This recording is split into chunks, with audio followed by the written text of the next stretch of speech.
लगीन केलं सासरवाडील तरास, मेला कावळ्याला तरास. संत दुसरा वर्ग, पंत ज्ञान नाही पण फुगीर नाही, वाजवतो चांगला, गट्ट्यान हातुड्यान पावडरचा डबान पिठान, तुकाला फोडा येतो बघा, गातो खास, इको दे बाज दे, तू गाऊस ना.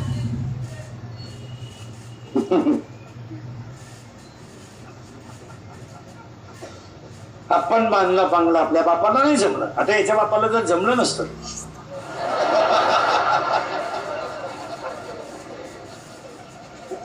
बाकीचा विचार तुम्ही घरी गेल्यावर करा.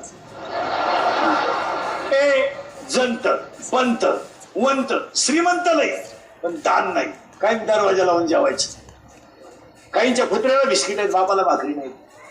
काहींचे कुत्रे गाडी किंडा, त्या कुत्र्या बरोबर.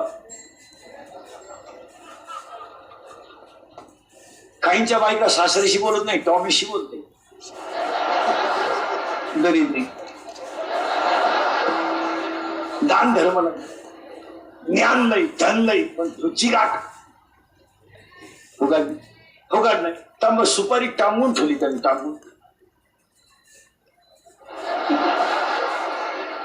खात नव्हते ते.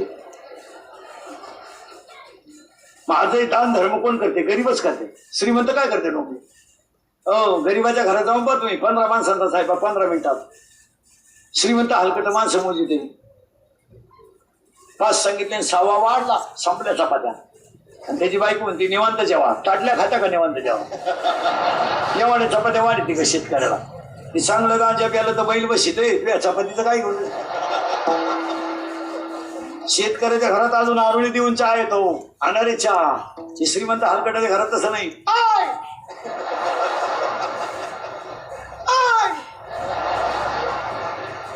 दरिद्री गरीबाच्या घरात चहा कपातून बशी, यांच्या घरात कपाट डोकायला लागत. अजून 1 वर्षानं श्रीमंताच्या घरात एकच कप येणार सगळ्या पाहुण्यांना. फक्त पाहुण्या पुढे कप नाही आता. आणि पाहुण्याने जीबीचा शेंडा बोलवायचा त्याच्यात.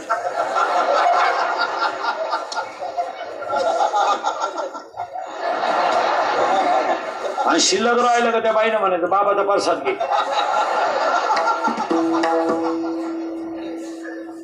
दरिद्री धनवंत. पण एक व्याख्या सांगायची मला,